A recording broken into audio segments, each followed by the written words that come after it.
Hello and welcome to Movies, Films, and Flicks. I am Mark Hoffmeyer, and joining me is a man who once shook Johnny Cash's hand, Russell Green. How's it going, everybody? Yeah, thanks for joining me. So, this is a big occasion, everybody. Russell is my first student, well, former student, to join me on the podcast, and I mean, we should have just recorded 40 of our conversations in class because we basically just talked about movies anyway. So Yeah.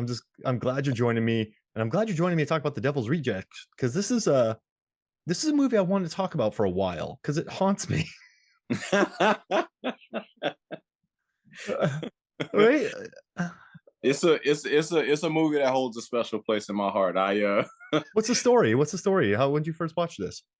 Man, so funny enough, I first watched The Devil's Rejects back when I was a kid, man. So back in the day when my mom lived up in Virginia, we used to whatever cable package she had, it included HBO and Cinemax. That was where I would always be able to watch, you know what I'm saying, whatever movies that I couldn't watch in front of her. So I saw Super Troopers on there and Oh Death to yeah. Smoochie, stuff like that. Like I would stay up late to watch it. And one night they played Devil's Rejects, and I was just like, I was just like, I was I was blown away. So I was, and I watched that movie probably a couple times a year, man, and I just get a different appreciation for it every time.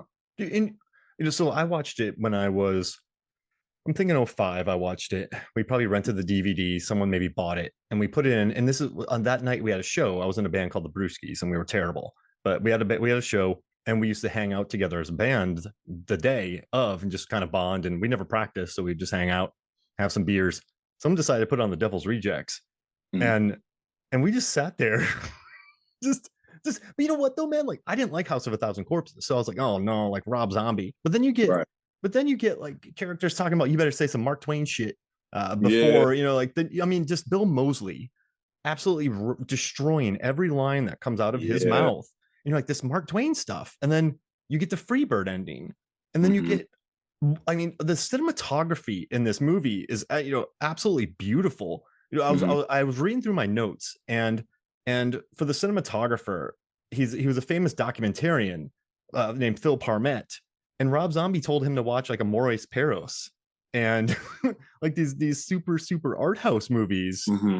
to prep Oh, for this thing. Like this is right. a movie. This is Rob Zombie's best film, Hmm. and it's also a good film, and it's nasty, but it's made well and with really good cinematography and performances. It's what I consider a very happy accident. I was scrolling through it today. I was, like I said, I watch this movie every so often. I don't watch it too much where I like kill the replay value, but maybe a couple times a year just to appreciate it. And I'm sitting there watching it, and I was like, dang, they really got away with putting this on. They really like it's so much going on. And like you said, that word that you use, you was the first person to describe that film as nasty. And I can't think of a better, you know what I'm saying? Like, cause you're right. Like, just like when I was like, dang, like they really went for it. You know what I'm saying? Like the torture, the nudity, like it wasn't pretty. You know what I'm No, saying? I mean, It wasn't a pretty film, but for whatever reason, it just made sense. it's a movie about serial killing nymphomaniac Hmm. cannibals Yep. who you're supposed to feel bad for by the time the movie ends. And the way that it's so daring that how Zombie does it. Like he introduces them as the worst of the worst, like people in cages. Right. Otis is sleeping next to a dead woman. I mean, they are horrifying. And then by the end, when they're cruising around their car having happy memories, and then they just Right. get lit up because William Forsythe has lost his mind. Well, no, he's dead by this time. Tiny got him, but Mhm. you're supposed to feel something for these people. And so I remember back in '05 watching this movie and just kind of thinking like, this is good. Like, and then I went and read Roger Ebert's review and he liked it. And I love what Ebert wrote, man. He was like, listen, y'all, don't go watch this movie, then complain to me. All I'm saying is it's very effective and it's very Right. confident. And the one thing I wish I would have watched this when I was teaching you, but I watched the behind the scenes documentary. It's 2.5 hours, and Okay. just listening to Rob Zombie. This had half the budget of House of a Thousand Corpses. Really? Rob Zombie said that it was going to look 100 times better because he said he put a lot of stuff on screen, but it didn't show up. And everything he preached though in this movie, I love it. He was like, it's simple. It's simple. It's cheap with limitations. They went on location scouts and found like the place where Captain Spaulding's staying, they just moved in. Like they didn't even put many, they just found an abandoned house. They kept Right. everything on the same lot. And but I love that he kept saying, like, I want functional. And he found a Cheap Trick shirt because he knew people from Cheap Trick and he got it for cheap. Like this is a guy who, like, all he did was think about budget and simple. I think he went too overboard with House of a Thousand Corpses. And then with this one, he's like, no, we are simple, simple, simple, simple, simple, simple. And he Right. nailed it. And he nailed it.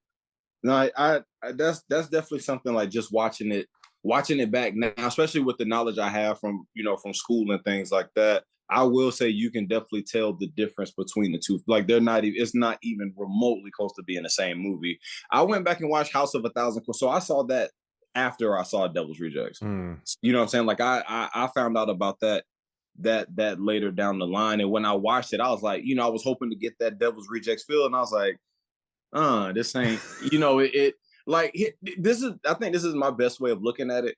House of a Thousand Corpses feels like a B movie Mm-hmm. that, you know what I'm saying? Like, it's like, yeah, there's things that you could have made better, but I can see what you were trying to do there, but there was a lot of room for improvement.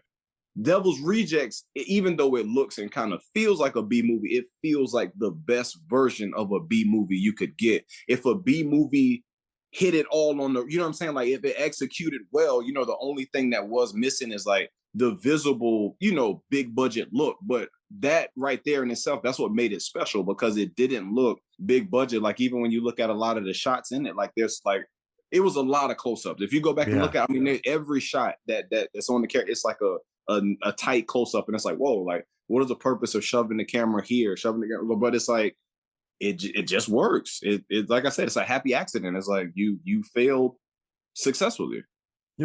Parmet, he started working with Garrett Brown, the inventor of the Steadicam. So, and then he also shot a ton of documentaries. So his camera work in there, he knew what to do. I mean, 90% of it was handheld. And Rob Zombie recruited him specifically for this movie. The intention of Zombie in this movie, listening to him talk, he's such a smart guy, and I think I admire him more because he isn't a fan of House of a Thousand Corpses, and he wanted to do better. So instead of quitting and being floored and throwing a temper tantrum, he scaled everything back. He said that the lack of budget led to creativity. He shot it on 16 millimeter. Like everything he did was just thoughtful Right. for this movie. And listen, I'm not saying that the content is good. I mean, this is horrifying content, but you can see the influences of Bonnie and Clyde and Wild Bunch and Right. Badlands, and there's a little True Romance in here. I mean, Even Texas Chainsaw Massacre, I feel like you feel like little drips of that on there. Yeah. like horror, like us people following horrifying people is not a new thing. Right. I just what man, like, yeah. But see, the reason I like this movie more now is this is like a filmmaking with a purpose. Like this was Mhm. Zombie. This was his second film. He was still pretty pure in the industry, and he set out with a singular mission just to make a simple film. And you Right. know what's funny too? I read the I went I counted all the f bombs. There's 230 of them in the script, and then there's Okay. 202 in the actual movie, which kind of surprised me because when you improv, you've improv with people before, they just start swearing. You're like, why are you swearing? But then like they drop an F word every other sentence. So I Right. thought, hey, like maybe they're just improvising on set, dropping F bombs. And I looked at the script. Nope, all the F bombs are in there. So this was a very controlled movie. Oh wow. And yeah, I thought, oh man, this is just people winging F bombs. But yeah, he had 230 F bombs in the script.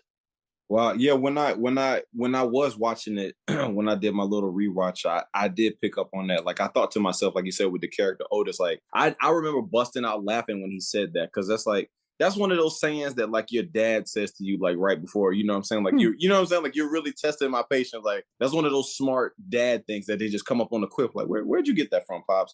You know what I'm saying? Like when he said that, I thought to myself like, dang, I wondered there's no way they wrote that in the script. Like that had to have been a magical thing. But it's crazy that you said like there actually wasn't a lot of wiggle room or there wasn't a lot of improv, that they stuck pretty close to the script. That's actually That's very impressive. I mean, that gives a lot of credit to whoever wrote it. I want to say Rob. I think Rob Zombie wrote Yeah, it. he wrote it. Yeah. Yeah, that gives a lot of credit to like just his imagination. Because I mean, that's something that I have a lot of fun with is writing dialogue. I think that's one of my favorite things to do, more than describing scenes and all this writing dialogue, because you can kind of some of the things you would not say to somebody. I can just give that to this character now. You know what I'm saying? Because I can't. I'm not saying it, but this person is, and it's like I said, it's just those little things or some little quips you may get from your parents, and you kind of tweak it and mold it, and you just insert into a character. So I thought that's really cool that he had that kind of. He was just that colorful with it. You know what I'm saying? Everybody had great lines. Oh, Everybody had, you know what I'm saying, lines that stuck with you. You know what I'm saying? Like Sid Haig, what's that about clown business? You know what I'm saying? Like yeah. him. You 50 think like it 50, was just 50 so 50. many. Yeah, it was so many great lines in that movie. Like it's like, damn. So I'm impressed. I did not know that. Wow. I think the scene I didn't like the most was about the chickens, because that's a Yeah. scene that did nothing for the movie, right? Yeah. Yeah. That that's the one thing. That's the one excess I think Zombie went, because this is a pretty tight picture. Mm. Because it's very what ABC in structure, where they get Russell, their Mm. house. Okay, which house would you rather fight your way out of? I'm going to give you 5 options. All right, Okay. the Texas Chainsaw Massacre house 74. All right, the Insidious house from 2011 with the red lipstick demon in there. The 2005 Devil's Rejects house. Let's see, the Silence of the Lambs Buffalo Bill's house, or that horrifying cannibal lounge. I don't know if you've seen it, but from the road. So which one would you get stuck in? I got you a birthday present and you have to pick one. Oh man, the one that I would prefer to fight out of. Well, I can tell you right now, the Silence of the Lamb one. I'm just not dealing with that because um, nah, man. Buffalo Bob was a wild guy. Yeah. So I'm not dealing with that. And like you said, the Texas Chainsaw Massacre house, like that. Jeez, that's a lot of space to get caught up. That's a lot of space to get caught up in. That's a lot of tight hallways, man. I think I'm gonna try to get out of that Devil's Rejects house, man. That house is pretty rickety and raggedy, man. So Wow. I could probably do some damage in that house. It looked just old and raggedy and disheveled enough. I think I could get out. I didn't see too many traps there. You know what I'm saying? They had the Oh. basement. You know what I'm saying? The basement with the cages. They had you know what I'm saying, the main floor where they did the first fight, the first shootout, and then they had the bedrooms. I think I'd like my chances getting out of that house. Oh, I like it. Yeah, I don't want the red lipstick demon chasing me from Insidious, because that thing could follow me. Man, that movie right there, I definitely wasn't going to pick that. That's anytime I hear tiptoe through the tulips, like Oh gosh. it's an unnerving song for me now. Oh, so I just showed that one of my students talked about that scene, and we played it in class, and I was jumping up and down. I've seen that movie 4 times, and I still just fall on the ground when I watch it. Yeah, It's man, horrifying. But it's a scene. oh, see, okay, so I'm not taking TCM because that I just don't want to deal with all those people. Mm, They seem to kill guys pretty quick in the Devil's Rejects house, so that's right, good. But I'm not dealing with Red Lipstick Demon. Buffalo Bill, well, he'll like lotion you up for a while. He can hang out down in a well. man, that just tears.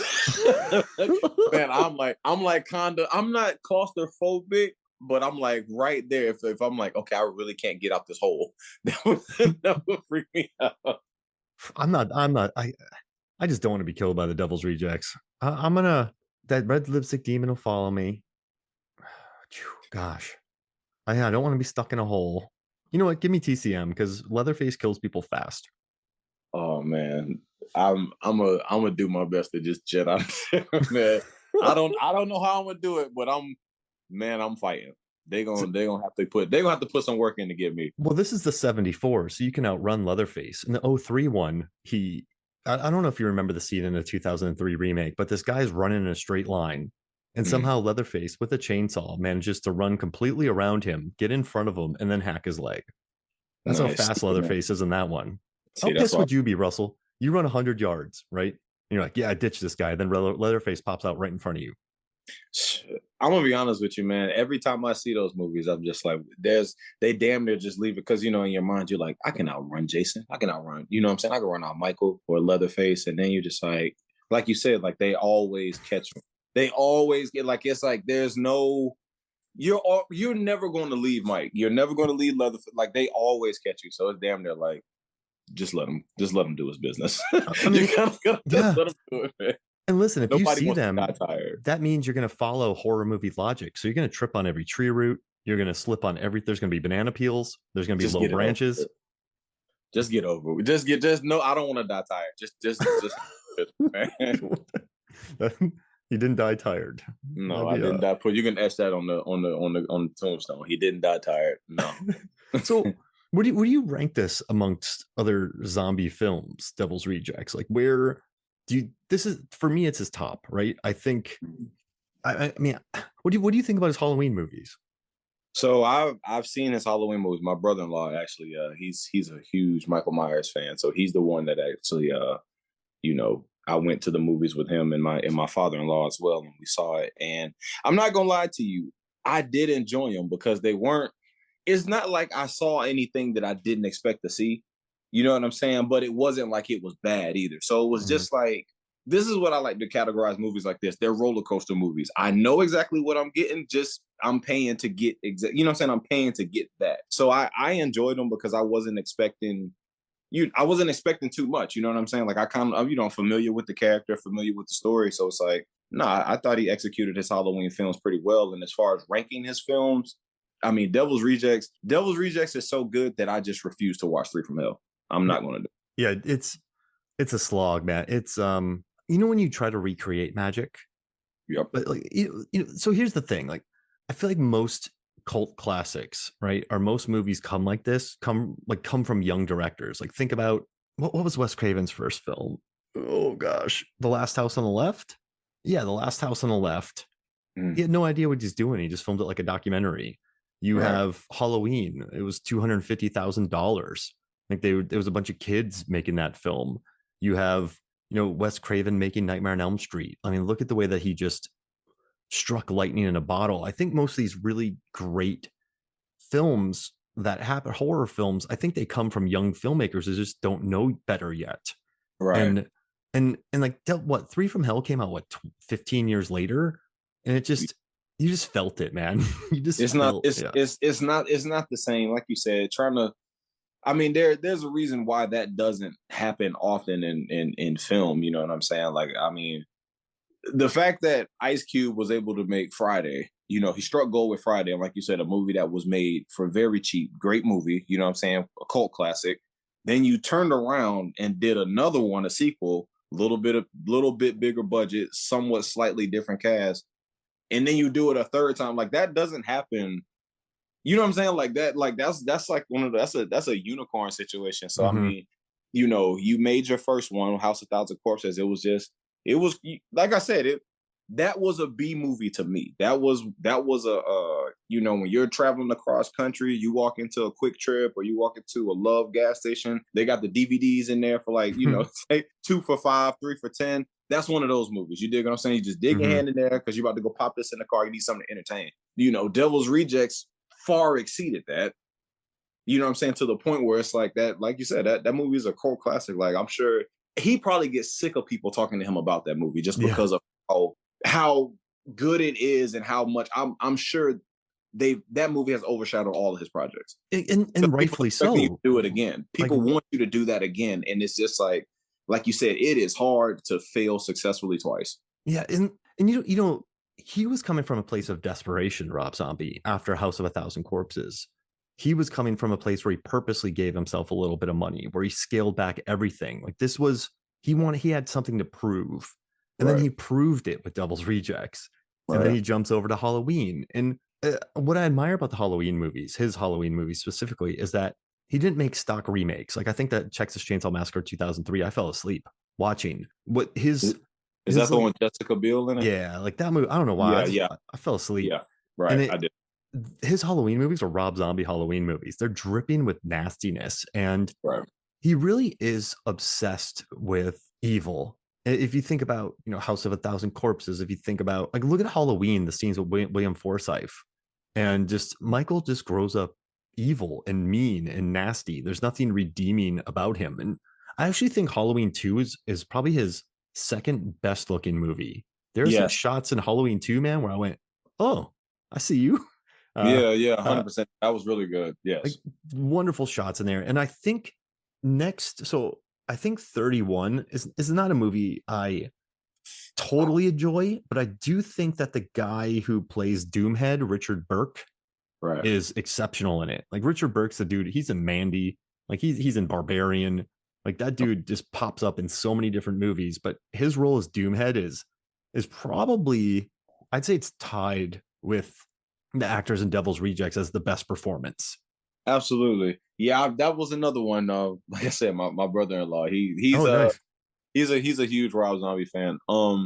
I remember going with him and his dad to see that one as well, and I do remember like me and his dad just kind of looking at each other at the end of the movie, like, Well, it's a copy. It's a copy, right? It's like, oh boy, this was. Yeah, that was I don't know if I really enjoyed it. It was something like it's one of those where you just gotta. It was something. I'm not gonna say I enjoyed it. I'm not gonna say I hate it. I don't like to say I hate or trash people's projects because I understand it's all art. So somebody loves it, but it just didn't. It didn't do anything for me. No, you and because I think one of the biggest problems with Rob Zombie is I know he just made the monsters, but he hasn't really adapted as a director.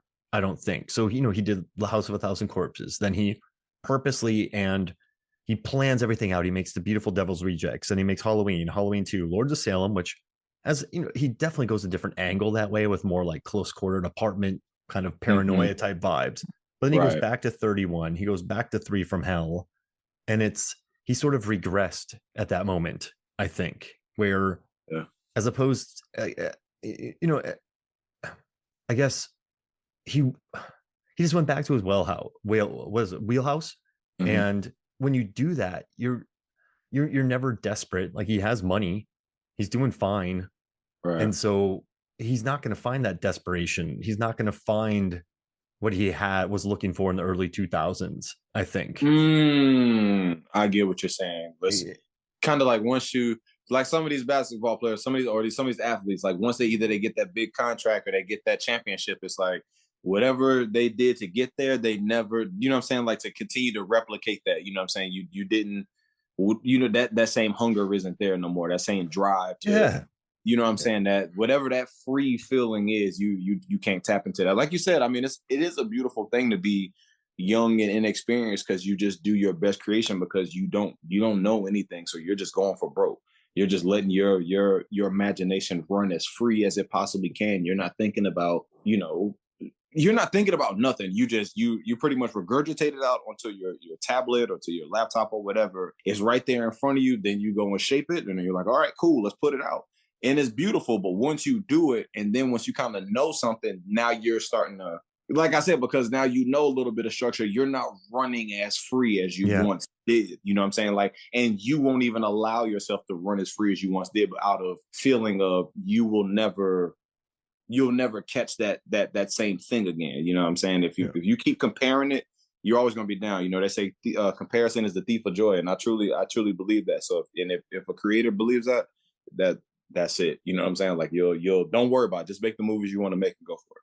I wasted so much time in 2015. So in 2015, I wrote my first ever big hit. I looked at all the Metacritic audience, Rotten Tomato scores, Rotten Tomato audience scores, and IMDb scores for every horror, like theatrically released horror film released since 2000. I was gonna like do the best horror film of the 21st century according to all the different scores, like which one has the best average across everything. Right. And that was my first big hit. And I did a poll, and actually Devil's Rejects was in the top 10, and I wrote a big post about it. It got shared everywhere. Devil's Rejects on their Facebook page, if you go look at it, my post is up there with Wow. Devil's Rejects in the top 10. Like they shared it, and like I got a ton of views from them because they were so happy to see their movie in the top 10 on this poll. And the interesting thing is, because of the success of that, I tried to recreate it for a solid year of like, what's the best horror franchise? What's the best comedy? What's the best animated film? What's the best 21st century film?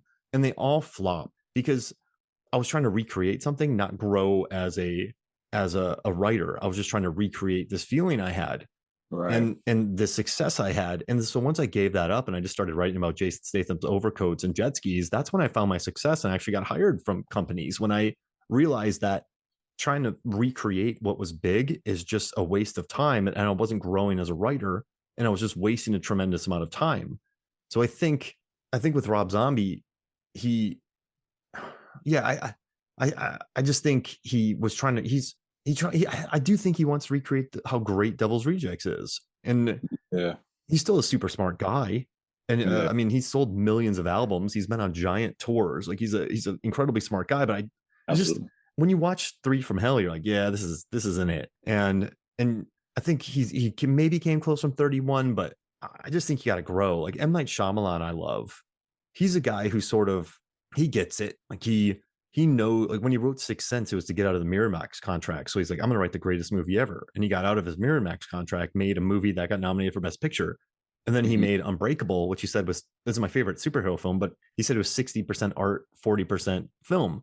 And so then he learned from that. And he made Signs, which was a global blockbuster. Then he had some movies that weren't hits, but then he adapted again. Like this is a guy who's just kept adapting for Right. 24 years now. Like he's, Right. He wasn't making the same film again and again. yeah, Like it's you're like staying in that supernatural fantasy realm, but you're not sticking to one specific side of it. You're kind yeah, of playing with all of it. No, I mean, I definitely think that. I mean, especially with a lot of those films you name, like those are really great films. And I mean, I think it's hilarious to look back and because I didn't even recognize Unbreakable when I was a kid. I didn't look at it as a superhero film, but it kind of, in a weird way, was. You know what I'm saying? And then for him to even able to build a whole world around that, Unbreakable, Split, Glad, like I mean, the dude is pretty.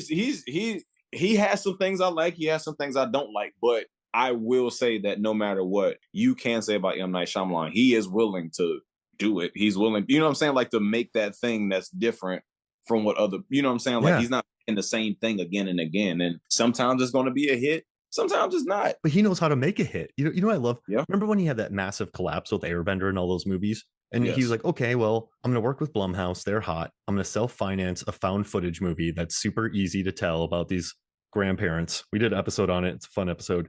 But yeah, it's like about these grandparents and yada, yada, yada. And he went and made 100 mil. Like Yeah. he's a guy who understands the mainstream, but he also likes being weird. He's like, all right, well, I'm going to drop Old now and I'm going to drop Knock at the Cabin and then I'll come back and make something big. It's cool. So it's, And I think personally, I think that's a great space to be in. I think yeah, that's an amazing space to be in because you know how to pay your bills, and then by you making your bill money, that allows you to do all the free weird stuff you want to. But you know, I mean, when you're trying to be free and weird and creative, it's hard to do that when that's your bill money. You dig yeah. what I'm like you can't because you're so busy focused on this has to hit, as opposed to you just being free and creating. You know what I'm saying? Because now you kind of got something on your heels, but when you can just do it, no, I think he's in a if that is the format that he goes by, okay, let me make a big one over here, then I drift back over here and do the weird stuff that I think that is an amazing space that I would love to be in that space, have my regular you know, quote unquote, my regular job as a filmmaker. Like, all right, I'll go over here and do some short films or commercials for these people. And then whatever I make off of that, all right, now let's go be weird. Let's go do the things that I want to do. You know what I'm Yeah. saying? As opposed to the things that, no, that's a great space to be in. I mean, Split made 300 mil and he financed that. So Such a great movie. yeah, he's doing pretty good. But yeah, it's, I just really love, I know I went on an M. Night Shyamalan tangent and not a Rob Zombie talk, but I just, Devil's Rejects is also a movie that's kind of annoying for me Okay. because I'm just gonna like all right. So I watch. Let's see. I watch Moonrise Kingdom, and Bruce Willis is incredibly warm in that movie. I watch True Romance, and Patricia Arquette is just absolutely on fire. She's always great, but that's a weird example. But I watch Devil's Rejects, and it's a good film. Devil's Rejects is a film. It's not a movie, right? It's a B movie, but you watch it, and it's so well written and so well acted, and and then you watch his other stuff, and you kind of go, oof, this isn't it. So he's a frustrating filmmaker in that I think you always understand that it's a Rob Zombie movie. So that means he knows tone, he knows his style, he's Right. self-assured in that regard. But yeah, I just wish that he would, like Devil's Rejects came out of a place of wanting to prove to everybody. You know, like I I want him to just move on. If that, I think he's been successful, not, but yeah, I don't know. I guess it's, but how you can't write many of these movies though. Like this one was I lightning in a mean, bottle.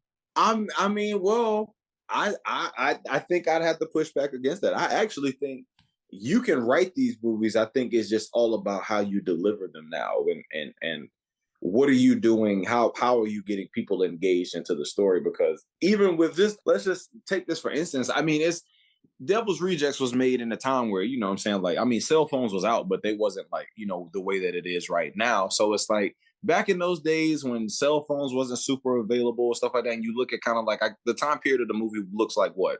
70s. 1970s, Yeah, 80s, yeah, early 80s at the it's best. 78, right? Because I think Okay. House of a Thousand Corpses takes place a year or two earlier. So late 70s, you dig what I'm saying? And it's just this whole situation with these cannibalistic family. Like it's like sometimes you see these weird articles in, you know, newspapers back in the day, or you hear it on the news, and it's like, ah, oh, that's crazy, but that'll never happen. But a part of you is just like, what if it does? Or you know what I'm saying? Like when you're like I said, I've traveled across this country way too many times to even count. And there's sometimes when you're driving on those long strips of road, you're just like, man, you know, this tiny little town, there's nothing around this tiny little town. It could probably go down here and nobody would ever know about it. So that it brings a little bit of a, you know what I'm saying, a bit of a realism to it. You know what I'm saying? Like there is a, you know, you see these reports of people just going missing. Mm-hmm. And you know what I'm saying? You drive and you see these, you know, not car lots, excuse me, junkyard. Like, where does all of this stuff come from? Where did all of these people go? So it's like, it's not super far-fetched to make stories like this. I just think you have to, what am I trying to say here? You got to tell that story a little bit different. You know what I'm saying? But with that also being said, I mean, maybe he just has a base that he wants to cater to. Yeah, that's true. And listen, he's been working for many years, been successful for many years. So he seems happy with Yeah. his career. It's just Devil's Reject is so good. I mean, it really is. I mean, like I said, it's a movie that I just love. That movie is the movie that introduced me to different styles of music. Actually, I started listening to Leonard Skinner and Terry Reid and you know Led Zeppelin. I started listening to all of that stuff because of the soundtrack to Devil's Reject. I remember being a kid and downloading that damn soundtrack off of what was it, LimeWire at the time, because I just had to have it. You know what I'm saying? Yeah. 'Cause I loved it. I loved it so much, and I didn't know where to get the CD from. So I remember ripping it off of LimeWire and just listening to it. And I was like, man, like when I just hear some of those songs, like I just get happy to hear them. You know, so no, it sounds great. It looks great, but I will say, looking at it now, I'm still shocked that that was even. How is that a rated R movie? Yeah. I'm shocked that that's not an NC-17 movie. Well, you know what I think though? I was looking at the horror films of 2003. Then I was looking at the horror films of 2004, and it was a pretty mean time for mainstream horror. It was a very aggressive time for mainstream horror. I mean, we Really? had what hot hot tension. We had Texas Chainsaw Massacre, which was brutal. Like when you watch that one, I don't think it's very scary, but it really is. It goes for it though. It's Oh dark. yeah. It's bleak. And then you had what, House of a Thousand Corpses, and even if you watch Freddy vs. Jason again, I remember that. it's very aggressive. It's a very aggressive movie. And then you had 2004 come up, and 2005, and you had movies popping up like Hostel. You had Saw. Oh Like gosh. this was a day and Yeah. age of very Very. aggressive. Man, those yeah, you're right. You're right. Like just how like torture scenes and stuff like that. Like it was way more graphic, or like to this day, I still think that there's a chance that somebody's gonna come and cut my Achilles heel just because of Hostel. You know what I'm saying? Like Yeah. I will never get that image erased out of my mind. But no, I get what you're saying, man. Those movies were very they're very bloody, they're very aggressive. They really, like you said, they went for it. And I think Devil's Rejects gets away with it because of the dialogue and because of the characters. And I mean, William Forsythe is really good. Danny Trejo is really good. DDP is really good. Ken Foree is really good. Like this it's a movie that's wildly violent. But you know what else saves this movie is that Zombie never wanted the film to be pretty. He never wanted to be the action films to be exciting. He didn't want the like that fight scene with Otis and the banjos Yeah. is just, you know, not even, no punches are really thrown. There's fish hooks. There's just it's just a wildly violent fight, you know. And Yeah, no skillful fight. Like this is not like a that it looks like a wild, unorganized fight when you're trying to, escape. So like, what I'm saying? Like mhm, there's no tact here. I'm not taking a stance. I'm not like you said, doing throws and punching and like nah, they trying to escape from this guy. Like, no, you're absolutely right. It ugly. just Everything's ugly in this movie, and yes, yes. think I think when things this is why I also like it. Like movies that glorify violence sometimes. I mean, like Final Destination does it for a laugh, right?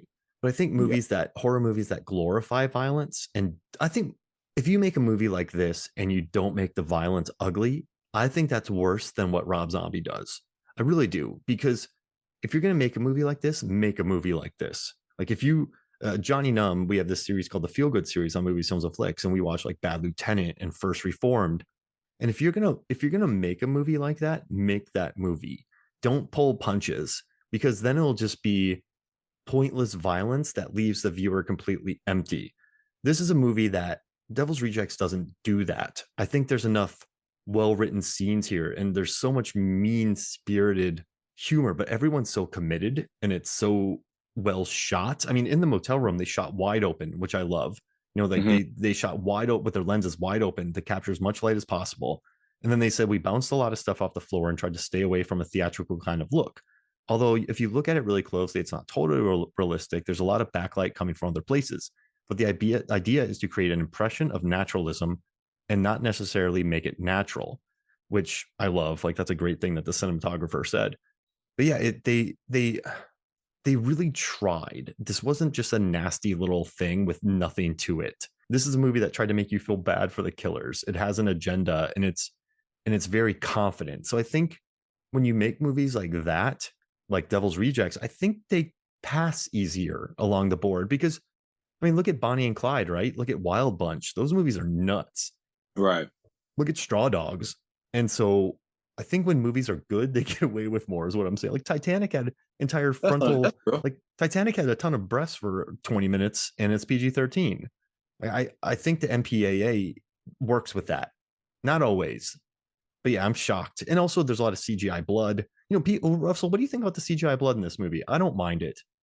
Wait a What minute. did it It bother was you? the I didn't know the blow was CGI. Yeah, yeah, like a lot of people complain about it, but here's the thing: on the making of documentary, when the woman gets stabbed in her back, remember Right. when baby's laying on the ground Yeah. and Otis comes out and stabs her? They had to do that for several hours because he kept missing the blood pack. One time, he cut the lines going to the blood Oh, you're pack. talking about that type of Yeah, blood. That and okay, okay. like real practical blood with pumps and everything. And so they were Got on set, and so there's special effects versus visual effects.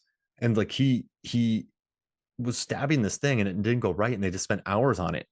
And they shot it in 30 days. And there's so much coverage in this movie that they didn't have time to stab blood packs for every day for the blood. So he went VFX because it was cheaper and it was faster.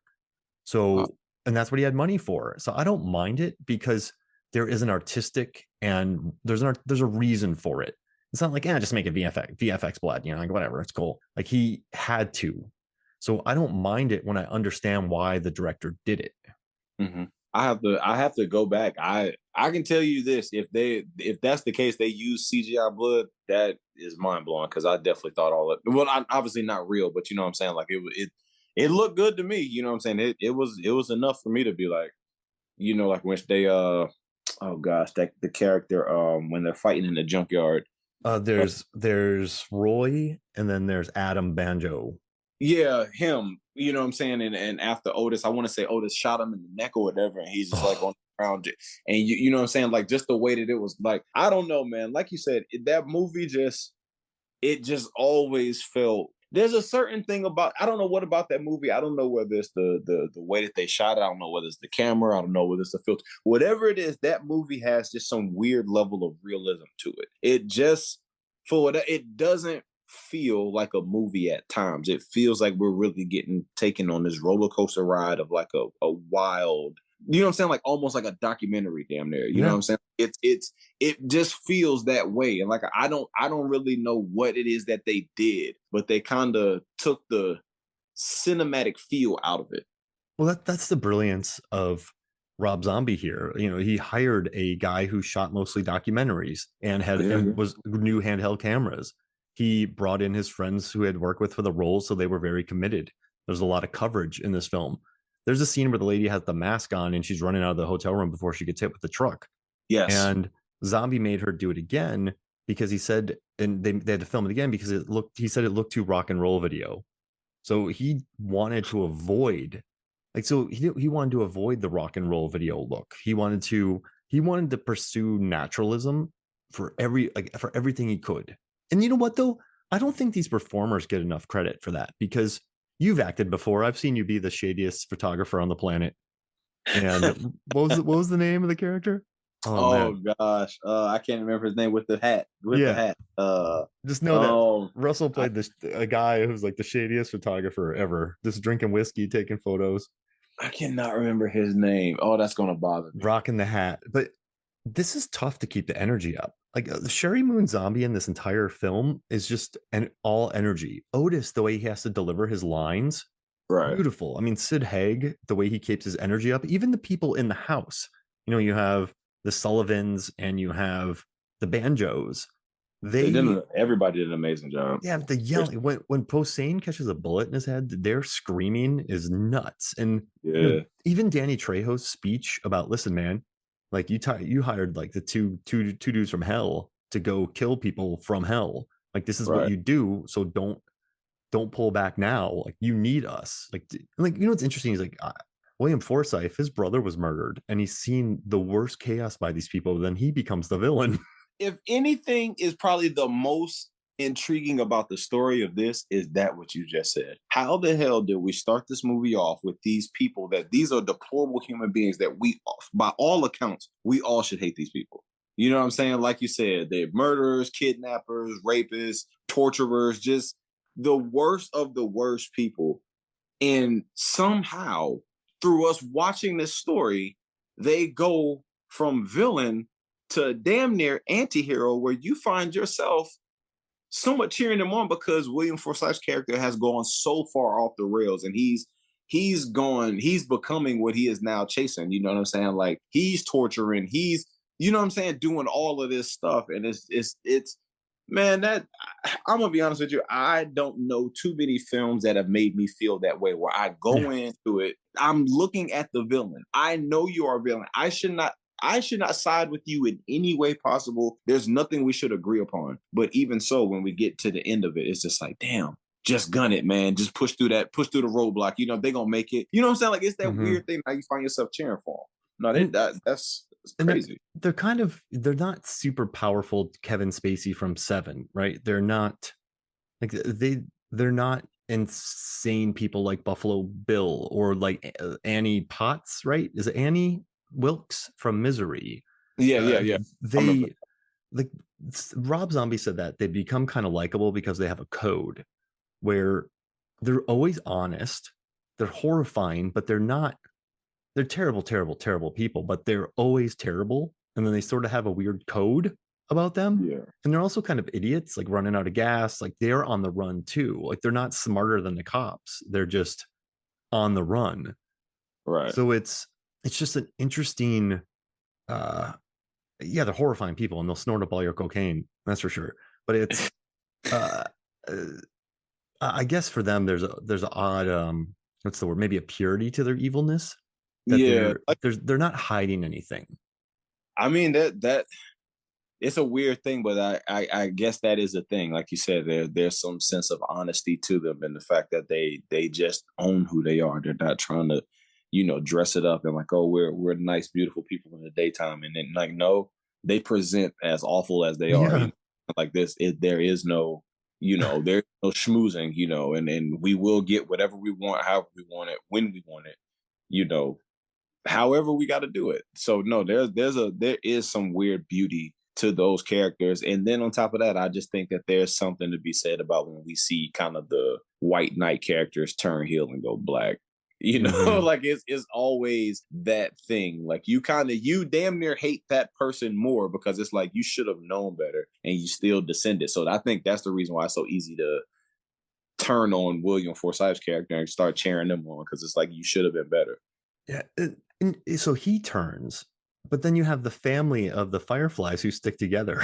Like Yeah. they have an Yeah. oddly cohesive family unit, which blows my mind.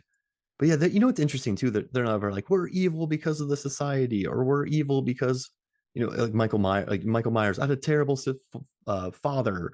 Uh, No, yeah, it's just we're evil. evil. Like We're just there's evil. yeah, they're just Some there's no sometimes it just got to be said like that. Sometimes it's just that's just what it is. I think oftentimes people want to dig too deep into an origin story and mhm. get so hung up on origin stories, and it's like sometimes, man, let's just get straight to it. This is just who these people are. There is no origin story here. I always thought that was one of the best qualities of Joker is he didn't have an origin story. Now they're giving him one, but you know what I'm saying? Like we're just straight to the point here. We're not here to. There is no reason why we are this way. We are just this way. Absolutely. And yeah, and also they everyone in this movie sort of comes across fully like they're sort of fully realized really quick.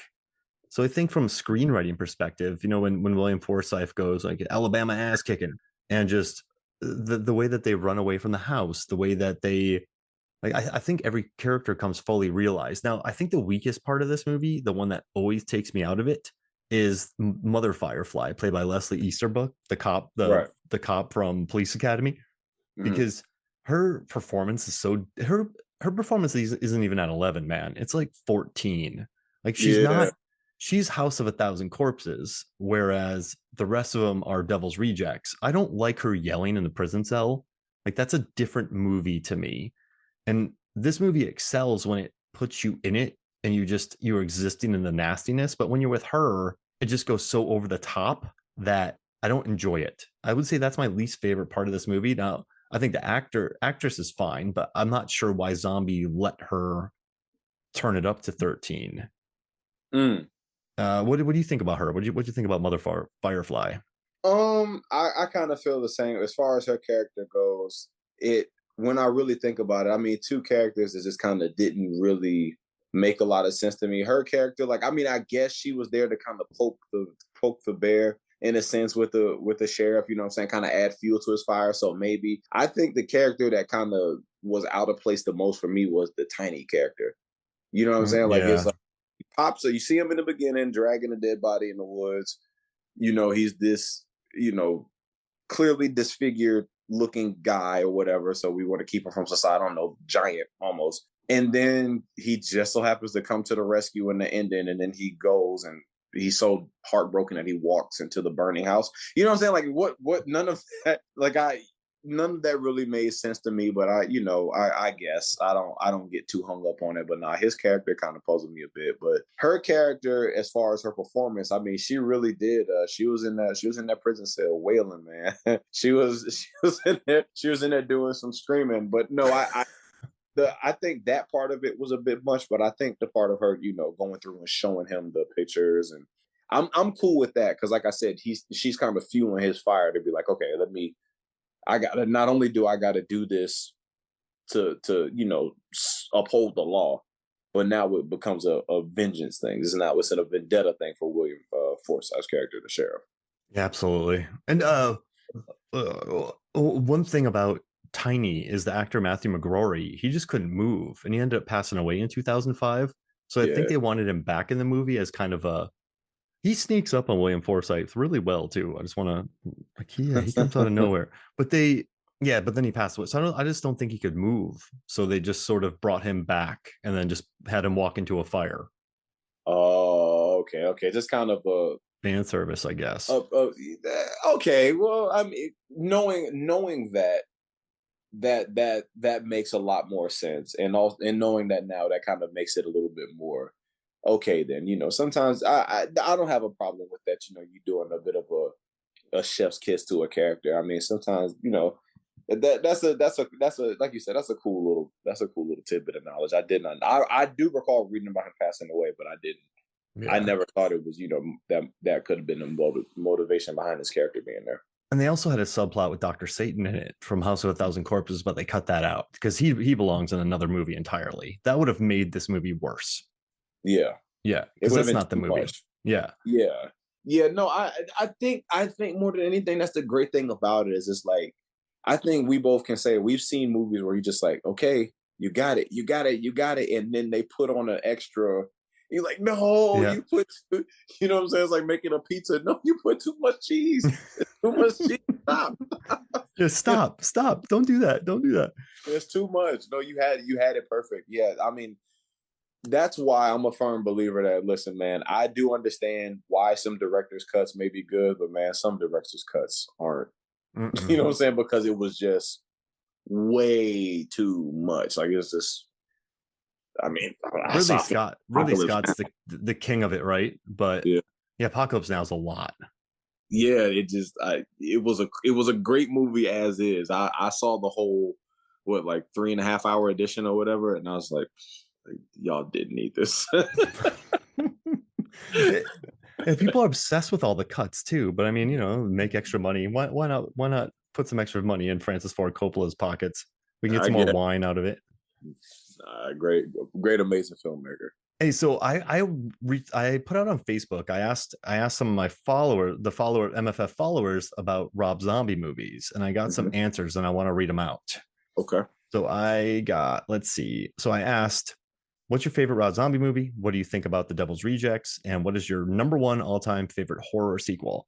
And Lisa L says, well, no, she says I don't like zombie. She's like, I don't like Rob Zombie's movies. But then she put The Devil's Rejects as the best. And then she loves Saw 2 and Final Destination 2. Janie Matthews says The Devil's Rejects, but 31 comes in pretty close because I enjoy the Doomhead character. 2, I think The Devil's Rejects is liked more because the tables get turned and you start feeling bad for the killers and you kind of want them to survive. They go from being the hunters to being hunted, and everyone wants to be on the side of the underdog. Oh, and it has a pretty great soundtrack. That's what Janie wrote. So smart. Hey. Yeah, and then she wrote Evil Dead 2 is her favorite horror sequel. Classic American movies. He loves House of a Thousand Corpses. And Chris Kelly said, love it. I still have my ticket from when I first saw Rejects in the theater. He's like, I also have a lot of great memories showing folks that movie. Oh no, gross, crude, and brutal. Everything a horror flick should be. And he put that's a tough one. So he loves Evil Dead 2, but he also said Book of Shadows, Blair Witch 2. Tony Briley, he loves The Devil's Rejects. He said it's the best. The last sequence with Freebird playing was intense. He said his favorite horror sequels, Halloween 2. Lisa Skippin said The Devil's Rejects or House of a Thousand Corpses. She wrote Rejects is his best film and one I can watch over and over. Her favorite horror sequel is Scream 2. Ryan Groff, oh, well, he likes Bride of Frankenstein or Scream 3. He hated on him. Next, and then Joe Ross, he wrote, it's probably Devil's Rejects, so many classic moments. Devil's Rejects is probably his best movie by far, created some great characters. I know this is going to get destroyed, he said, but I love the Chucky sequels. They're so terrible yet hilarious. And I told him that the Chucky sequels are great. The latest 2 of them are really good movies. So, yeah, thank you to everyone on Facebook who answered this question. We got a lot of Devil's Rejects, Russell. Man, once again, it's that movie is just it just happens. I mean, I know I mentioned this film earlier in the episode, but I feel that same way about Super Troopers. Like that movie was just it just seemed like one big happy accident. And I've watched all of those guys' films, the Broken Lizard guy, and they never were able to read whatever that magic they caught with Super Troopers. They never was able to get it again. You know what I'm saying? So I mean, it's just sometimes you just get a happy accident in film or music or whatever. It just happens, and it's like you can't explain it. There is no diabolical scheme behind it. It's just things just happen to fall in place perfectly. Well, This yeah. love it. And Super Troopers came a little bit from desperation because they made their first film Puddle Cruiser, and it was a Mm-hmm. comedy, but it started really slow. So then they had to do comedy routines before the movie started to get audiences hyped up, and then they would put the movie on so that people weren't bored during the first 10 minutes. So Super Troopers, that was their first big studio film, and so they made it really crazy. Like they made the beginning intense, and it just works because it's so simple. It's about a bunch of idiot cops who have to save their station. There's nothing to it. I think the later films get a little bit more involved. But yeah, I mean, once again, this is like Zombie. They had something to prove. They Mm-hmm. learned their lessons from the first film and they made their best movie. And I mean, yeah. who does? I mean, that's a hell of a story, though, right? I mean, why?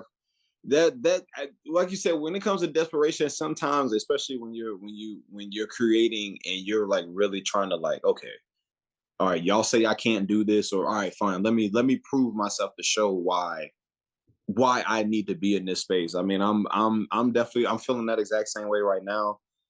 With shooting my first short film, I feel the same way. Like I feel like I got something I got to prove to myself. But you know what I'm saying? I feel like I just have to.